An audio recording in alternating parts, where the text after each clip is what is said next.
हमारे सबके फेवरेट बाबूराव गणपतराव आप्टे यानी परेश रावल ने हेरा फेरी 3 छोड़ दिया है। जी हां, बाबूराव अब हेरा फेरी 3 में नहीं होंगे। परेश रावल ने खुद कंफर्म किया कि उनका डिसीजन फाइनल है। उन्होंने कहा, मुझे लगता है कि ये कैरेक्टर अब गले का फंदा बन गया है, मजा नहीं आ रहा करने में। मतलब इतना आइकॉनिक रोल होने के बाद भी उनको लगता है कि वो खुद को रिपीट कर रहे हैं और उनकी क्रिएटिविटी दब रही है। और हाँ, लोगों ने सोचा शायद पैसे का इशू होगा या प्रोड्यूसर से पंगा हुआ होगा, लेकिन परेश जी ने क्लियर कर दिया, no money issue, no fight, बस उनका मन नहीं था ये रोल दोबारा करने का। बट स्टोरी यहीं खत्म नहीं होती। सुनने में आया है कि अक्षय कुमार, जो अब फिल्म के प्रोड्यूसर भी हैं, उन्होंने परेश रावल पे 25 करोड़ का लीगल केस कर दिया है। ये तो हेरा फेरी का असली ड्रामा हो गया। एक तरफ फिल्म के फैंस परेश जी को वापस बुलाने की रिक्वेस्ट कर रहे हैं, बोले बिना बाबूराव के हेरा फेरी का क्या मजा, और दूसरी तरफ कोर्ट केस का सीन चल रहा है। अब देखना ये है, क्या परेश रावल वापस आएंगे या हेरा फेरी 3 बनेगी उनके बिना। क्या लगता है आपको? कमेंट्स करो और बताओ, क्या हेरा फेरी बाबूराव के बिना पॉसिबल है? लाइक करो, शेयर करो। Stay tune for more updates. हमारे सबके फेवरेट बाबूराव गणपतराव आप्टे यानी परेश रावल ने हेरा फेरी 3 छोड़ दिया है। जी हां, बाबूराव अब हेरा फेरी 3 में नहीं होंगे। परेश रावल ने खुद कंफर्म किया कि उनका डिसीजन फाइनल है। उन्होंने कहा, मुझे लगता है कि ये कैरेक्टर अब गले का फंदा बन गया है, मजा नहीं आ रहा करने में।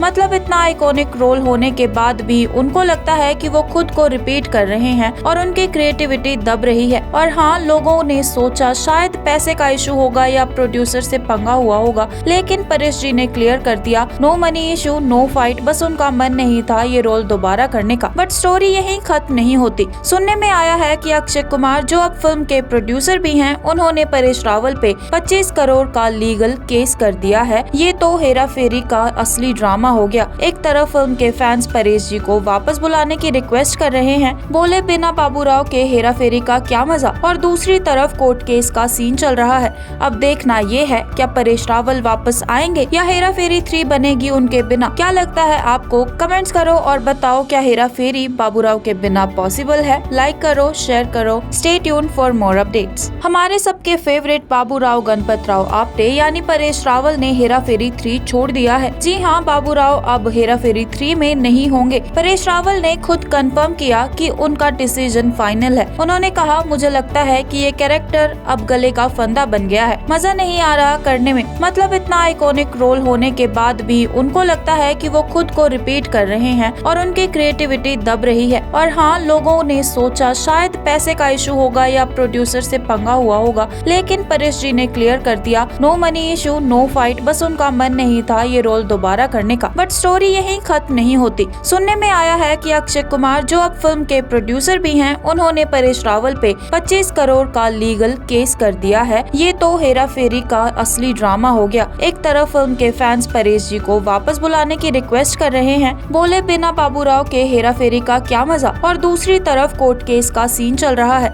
अब देखना ये है, क्या परेश रावल वापस आएंगे या हेरा फेरी 3 बनेगी उनके बिना। क्या लगता है आपको? कमेंट्स करो और बताओ, क्या हेरा फेरी बाबूराव के बिना पॉसिबल है? लाइक करो, शेयर करो। Stay tune for more updates.